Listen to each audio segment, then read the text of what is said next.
Hi everyone, welcome to my channel. My name's Noelle and I review and unbox subscription boxes here on my channel, and today I have another book box to share with you. Now you may have noticed a little uptick in book box unboxings over the past couple of weeks, and that trend is going to continue through the end of the year because I'm trying to get caught up on all of the boxes that I have stacked up beside me here in my office, and then hopefully once that happens, probably around the new year, probably a couple of months in, I'll try to stay a little bit more on track. Now of course this is good news for those of you who love book box unboxings. I do think book box subscriptions make fantastic gifts, so you might want to consider that for the holidays or check out my book box playlist. For those of you who aren't super into the book box unboxings but you are just here to support the channel, thank you so much. But the good news is that I have 2 videos a day all the way through November, through December, and a little bit into January because I'm going to be doing some fun holiday series that I hope that you guys will all join me for. But let's talk about the box that I have for today. This one is not from last year where I've just been waiting to share it with you.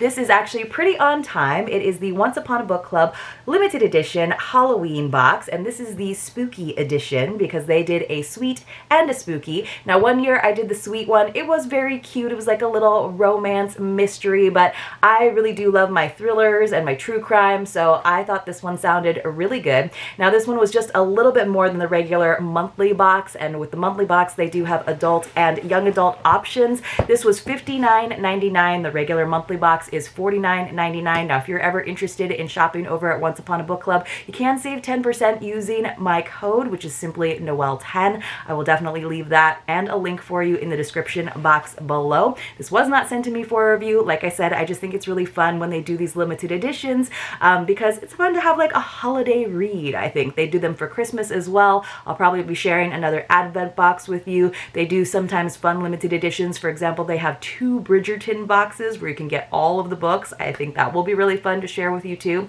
Now every box, and this is kind of indicative of how the monthly boxes are as well, includes, of course, the book, as well as a book club kit, which is basically just a little pamphlet. By the way, if you guys are interested, we are thinking of doing a book club over in the Nobot Nook. The Nobot Nook is our private Facebook group for this channel. I'll leave a link for that in the description box below.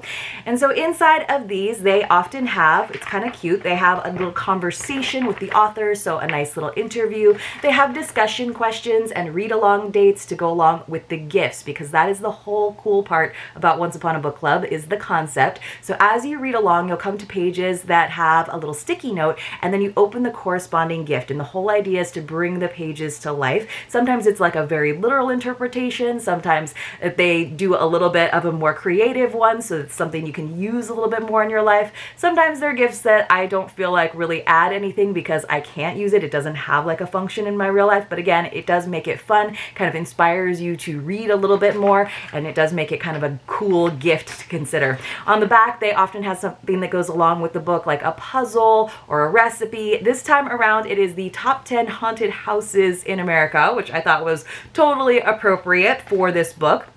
Speaking of which, this was the book. It is called Just Like Home by Sarah Gailey, and I just thought that this cover art was stunning, right? With this Pepto-Bismol pink, so it's very like sweet and homey, and then we've got this dark dripping blood underneath the house, like very evocative. They often, always actually, include a bookmark with a quote to go along with the quote card, which I do think is pretty darn cool. And lately they've been having a nice author's note on the back, so that is the case here. I don't think I even read this one, so maybe I'll share that with you guys. And then this time around, it was really nice that it was a hardcover book. They even put a little Once Upon a Book Club sticker on there, and it included a signed book plate, which is a nice touch. That's not something that we always get in the monthly box. But let me go ahead and read it. Now, if you guys are interested, I think they may still have some of these boxes in the shop. You know, if you're not necessarily need to read it right before Halloween, or if it just sounds like a good read, I would say in this case, I try not to do too many spoilers, but I am going to make this a little bit more like a review, so I would hold off on watching the rest of this video and come back to it a little bit later because I'm going to talk a little bit more about it just to kind of explain the passages, but usually I'll read the passages and then show you guys the gift and tell you what I think. So inside it says, "Come home. Vera's mother called and Vera obeyed. In spite of their long estrangement, in spite of the memories, she's come back to the home of a serial killer. back to face the love she had for her father and the bodies he buried there. Coming home is hard enough for Vera, and to make things worse, she and her mother aren't alone. A parasitic artist has moved into the guest house out back and is slowly stripping Vera's childhood for spare parts. He insists that he isn't the one leaving notes around the house in her father's handwriting, but who else could it possibly be? There are secrets yet undiscovered in the foundations of the notorious Crowder house. Vera must face them and find out for herself just how deep the rot goes. So reading that, I was really excited because as a lover, again, of true crime podcasts and all the popular documentaries are out there, I thought it was going to be, her coming to terms with it. We'll find out, did she know her father was a serial killer? What kind of serial killer was it? Are they going to make him somehow sympathetic, which I always think is so strange, but when it's fictional, it's not as creepy. So I was like, oh, this is going to be about a serial killer, maybe like a psychological thing where she's like coming to terms with it. I thought there might be some twists where like she was in on it or her mother was really in on it. Like, why are they estranged? I was a little disappointed. I'm going to tell you guys right now. So let me go ahead and read this. So it might be a little choppy because I haven't read it before. It says, "Dear Once Upon a Book Club reader, I spend a lot of time thinking about what makes something scary. I think that there's a lot to be said for danger, for the unknown, for hostility to life. Crocodiles are scary because they want to eat you. The dark is scary because it wants to hide things from you. Outer space is scary because it wants nothing from you at all. It's not even aware of you, and yet it can take everything from you with less conscious effort than you and I spend on a heartbeat.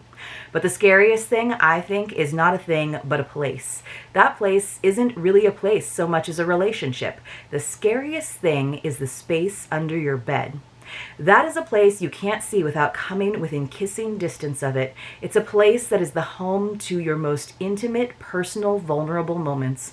The space under the bed has heard you breathe deeply as you sleep, has heard your voice catch when you cry, has heard you gasp your way awake from a cold sweat nightmare. The space under the bed has felt the weight of your body turning on the mattress above.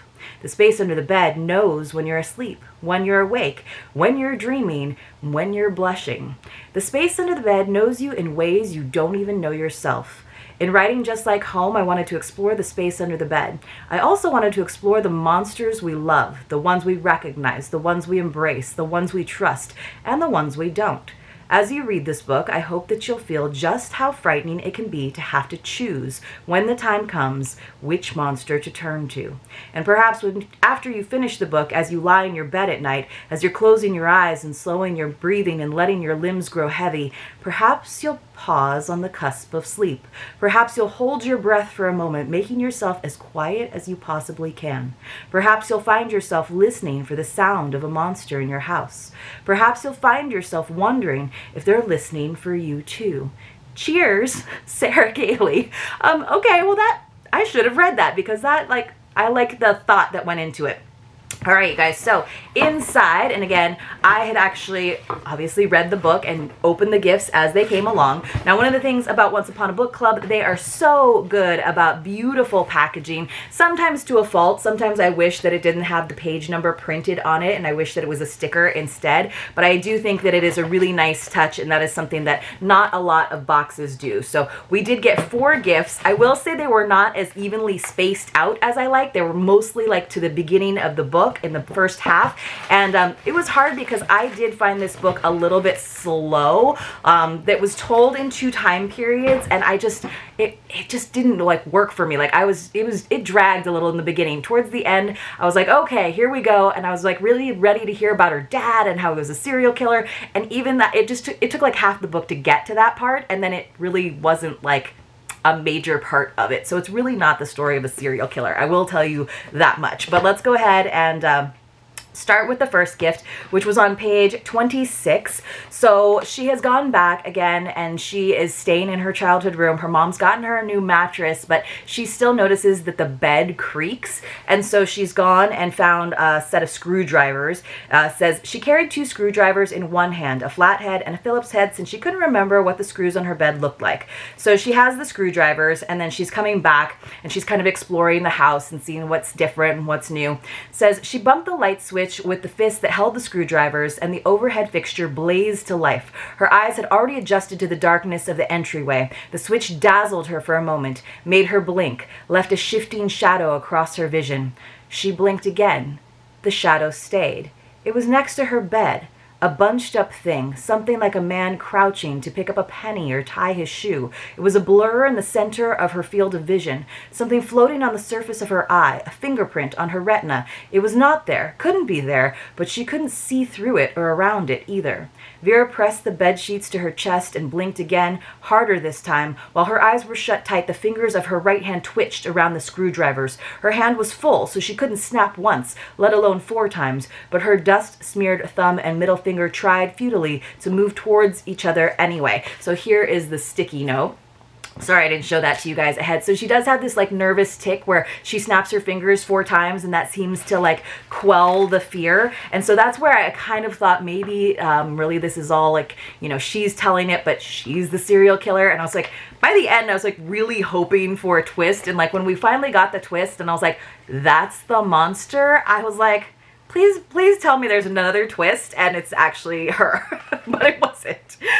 So here is this cute little bag. I thought that was adorable. And then this is actually a very useful gift. I thought this was kind of cool. So it's a 4-in-1 screwdriver set. I'm not going to take it out of the packaging, but it's got this very pretty floral handle. I love that they actually did the backer card for it. You can actually see they printed the quote here. It says, Vera pressed the bed sheets to her chest and blinked again, harder this time. While her eyes were shut, the fingers of her right hand twitched around the screwdriver. So pretty cool, right, you guys, that they had it printed. And of course, it's got the information. So you have this 4-in-1 screwdriver, which as a gal is a great thing to have. Hopefully you don't have to use it as a weapon. Hopefully you can just use it around the house. But I thought that was a great little thing for them to catch on and decide to give us a gift for. Honestly, I thought that was a really good one. So in this case, I think I liked some of the gifts better than the book itself. All right, the next one was on page 45. So this is kind of a dream. This is like where I felt like it was kind of dragging and I didn't really get what was happening. It says, Vera's fingers were inside the hole in her belly, all the way to the last knuckle, aching with cold. They would be numb soon. She had to hurry. She took a deep breath in through her nose, let it out slowly through her mouth. She had to stop shivering. It would only take a moment, and then it would be out of her, and she could be warm again. She hooked her fingers around the thing inside of her, and carefully, slowly, so it couldn't slip out of her grip, she pulled. It unspooled fast and sudden like a fish sliding out of a net. She let out a sob of grief as the long gray rope fell to the floor with a wet laundry splat. But she was still so cold. Her relief turned to dismay, then crystallized into determination. It wasn't all out of her yet. She had to get it out. She had to get it out in order to be good. She had to get it out so it wouldn't go bad inside of her. So this is all kind of foreshadowing. We hear a little bit more about how you have to kind of spill your guts, basically, or someone does it for you to get the bad out. But at this point in the book, you're just like, this is a really weird, trippy dream. It's kind of gross.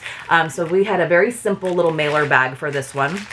And here's where it's really a Halloween box. So it is a rope spider web, but they did again print the card for it. It says she let out a sob of relief as a long gray rope fell to the floor. So it's actually one of those kind of like chenille giant spider webs. Now you guys know me, I am super not into spiders. So I think I'm just going to show it to you because I can't like pull it out, but it's one of those giant webs that you can kind of like hang on your house or in your room.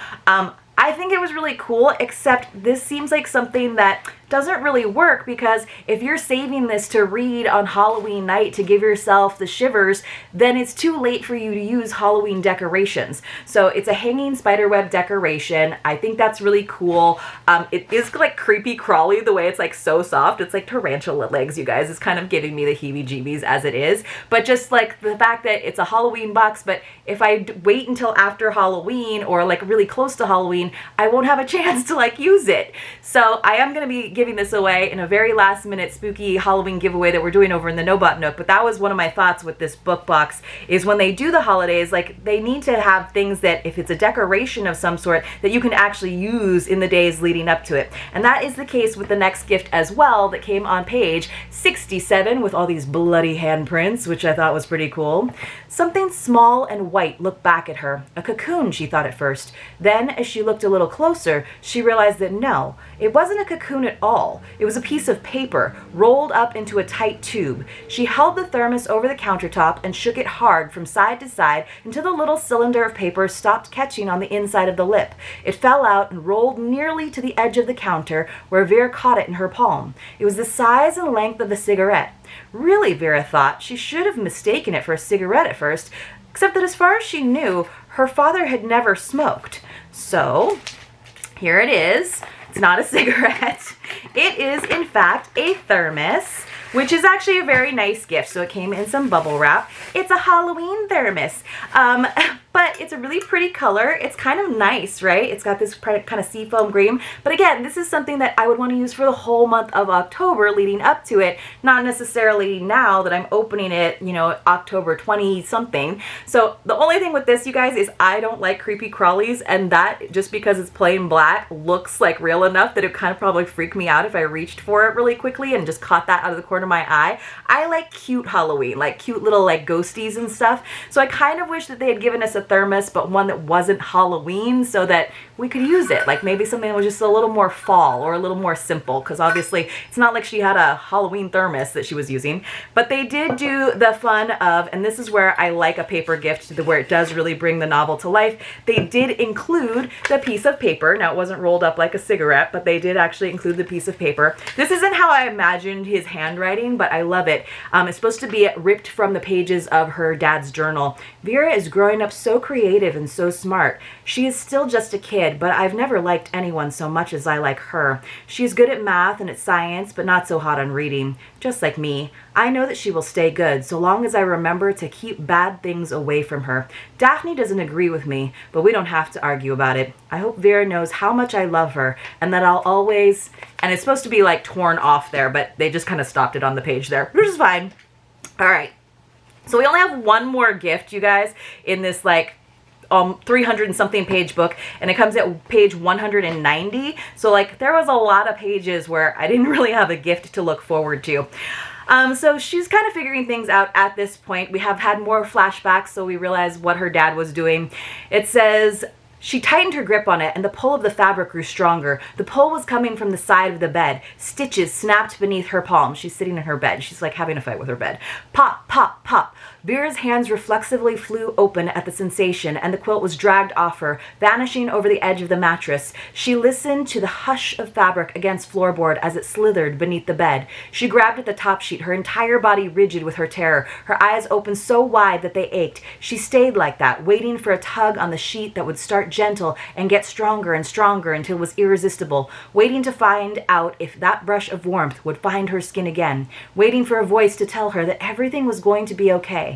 Waiting for dawn. So she actually hears this voice, and you're like, ooh, is it like the ghost of her father? It's not the ghost of her father. It would have been way cooler if it was the ghost of her father, who, spoiler alert, is dead. So this is, I thought this was a cool bag though, with these like brains and body parts. So this was actually a neat gift. Again, very Halloween themed though. So it is, and I didn't actually even pull it out really, so but somebody's gonna get this. It's a really nice throw, but it's got like a Ouija board design on it. So let me just get that box out of the way. So isn't that fun? So it actually has the Ouija at the top, and then it's got these stars. It's kind of double-sided, but then the letters are backwards, of course. So it's just got this like natural fringe to it. I thought that was fun. No, on this side. So it just looks like a Ouija board. Isn't that a cool throw to have out for Halloween? And that's just, of course, got the piece that you would pass along. I thought that was really neat, like a really cool gift to receive, and it actually feels like decent quality, and I love that it's just black and white. Obviously she has like a comforter and a top sheet, but in terms of like a Halloween box, I thought this was great. I just think that they maybe should have said, you know, it's a Halloween box, but the gifts inside, like you might want to get to reading this sooner than later versus waiting until, you know, the 29th or the 30th or the 31st, even if you're just like, oh, I'm gonna like stay inside and read my book and like, you know, deal with the trick-or-treaters outside, because these are things that you would want out. Obviously you could have them out for next year, like the spider web you could use for next year, the thermos you could use for next year, and so could you with this blanket. The blanket I thought was really awesome. So I love the gifts. I just thought the timing of it was bad. I get that it's a Halloween box, but I guess that's something that I should have known, that it's a Halloween box, so get to it sooner than later. But hopefully I'm sending these out to someone who will be able to enjoy them a little bit this season, or maybe they're just spooky year round, or maybe they have the room to store it for next year to enjoy, because they are pretty nice gifts. They were pretty fun interpretations. The book itself, again, you guys, I was really hoping that there was another twist and it was psychological, but when I found out who this like imaginary friend is, who this other character is, who this monster is, I was really disappointed. It was just kind of a little bit hokey, in all honesty. It just kind of seemed a little bit silly. It was like a smart house that was like in on the whole serial killer thing, and I just found myself wanting more serial killer. I feel like it was just maybe marketed not totally genuinely, because it really wasn't about her dad being a serial killer. But you guys, let me know what you thought about this box. Definitely check out Once Upon a Book Club if you're interested in this kind of experience on a monthly basis, or if you just want to see their limited edition boxes. I hope you all enjoyed this video. If you did, please do give it a thumbs up, and I will see you all very, very soon in my next unboxing.